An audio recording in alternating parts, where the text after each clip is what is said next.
भारत की जो judicial system है उसे दुनिया की सबसे यूनिक प्रणालियों में से एक क्यों माना जाता है। आज हम इसी शक्तिशाली स्तंभ के राज खोलने वाले हैं कि आखिर ये काम कैसे करता है और ये हमारे लोकतंत्र को बचाता कैसे है। तो चलिए सीधे मुद्दे पर आते हैं। न्यायमूर्ति वीआर कृष्णा अय्यर ने एक बार कहा था कि न्यायपालिका एक दीवार की तरह है जो हमें सरकार की मनमानी से बचाती है। आज के समय में ये बात शायद पहले से कहीं ज्यादा मायने रखती है। यह हमें याद दिलाती है कि हमारे अधिकार कितने जरूरी हैं और उनकी हिफाजत कौन करता है। सरकार के 3 स्तंभों के बारे में तो सबने सुना ही होगा, लेकिन क्या ये सोचा है कि तीसरे स्तंभ यानी न्यायपालिका को अक्सर सबसे शक्तिशाली क्यों माना जाता है? आइए इसके पीछे की वजह जानते हैं।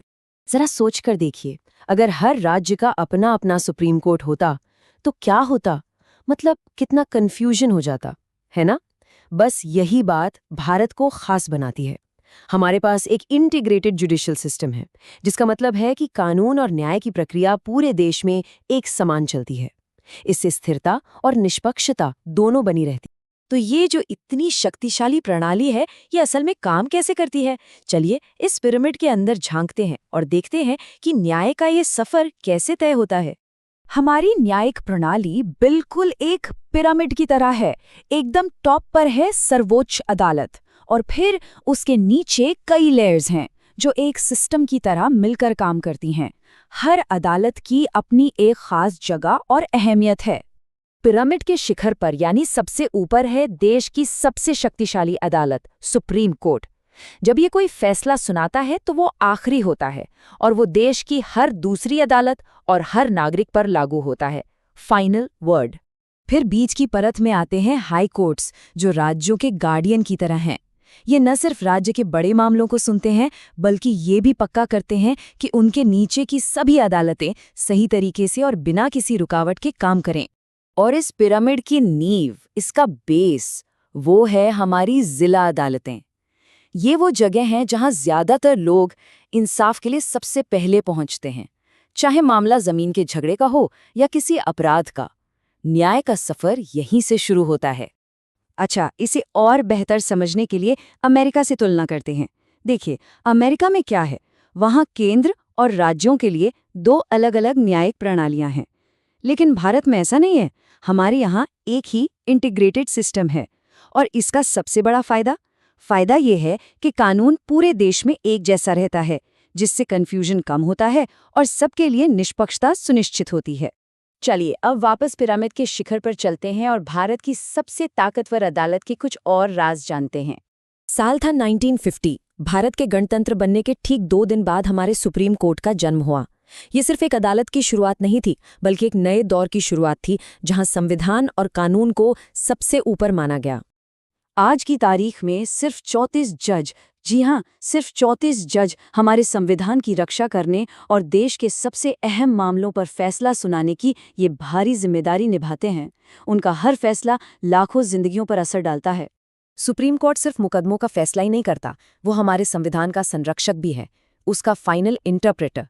मतलब ये सुनिश्चित करता है कि सरकार का बनाया कोई भी कानून हमारे मौलिक अधिकारों को न छीने। यही इसकी सबसे बड़ी ताकत है। तो इन ताकतवर जजों को आखिर चुनता कौन है? इसका जवाब शायद थोड़ा हैरान कर दे, क्योंकि ये प्रक्रिया दुनिया में और कहीं देखने को नहीं मिलती। एक बहुत ही दिलचस्प सवाल है, भारत के सर्वोच्च न्यायालय के न्यायाधीशों को कैसे चुना जाता है? कोई इलेक्शन तो होता नहीं और न ही सरकार सीधे सीधे उन्हें चुनती है। तो फिर कैसे? चलिए इस पूरी प्रक्रिया को समझते हैं।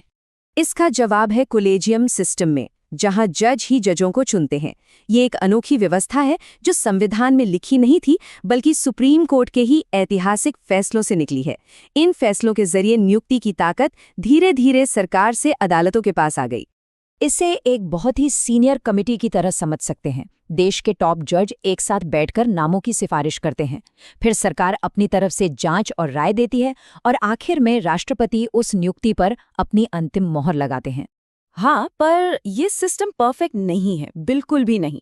आलोचक अक्सर कहते हैं कि ये एक सीक्रेट क्लब की तरह काम करता है, जहां ट्रांसपेरेंसी की तो बहुत कमी है और भाई भतीजावाद मतलब नेपोटिज्म की गुंजाइश भी बनी रहती है। ये एक बहुत बड़ी बहस है कि क्या जजों को चुनने का ये तरीका सच में सबसे निष्पक्ष है। लेकिन इन सभी बहसों और जटिलताओं के बीच में एक बहुत ही सरल और ज़रूरी सोच है कि जजों को हर हाल में इंडिपेंडेंट यानी स्वतंत्र होना चाहिए। आइए देखते हैं कि ये इतना ज़रूरी क्यों है। जुडिशियल इंडिपेंडेंस का सीधा सा मतलब है कि जज एक निष्पक्ष रेफरी की तरह हो, जो किसी भी टीम का पक्ष लिए बिना खेल के नियम कायदों को लागू करवाएं।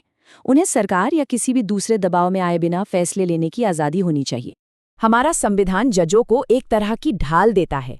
उन्हें आसानी से उनके पद से हटाया नहीं जा सकता, उनकी तनख्वाह भी सुरक्षित रहती है। ये सब इसलिए किया गया है ताकि वे बिना किसी डर या लालच के बड़े और मुश्किल फैसले ले सकें। और आखिरकार ये सब इतना मायने क्यों रखता है? क्योंकि इसका मतलब है कि कानून सबके लिए बराबर है, चाहे कोई आम नागरिक हो या प्रधानमंत्री। कानून की नज़र में सब एक हैं। यही एक स्वतंत्र न्यायपालिका की असली ताकत है। तो आखिर में एक बड़ा सवाल खड़ा होता है, अंतिम शक्ति किसके पास होनी चाहिए? हमारे चुने हुए प्रतिनिधियों के पास या फिर हमारे संविधान के इन संरक्षकों के पास? ये एक ऐसा सवाल है जो हमारे लोकतंत्र के भविष्य को हमेशा हमेशा आकार देता रहेगा। इस पर सोचना जरूरी है।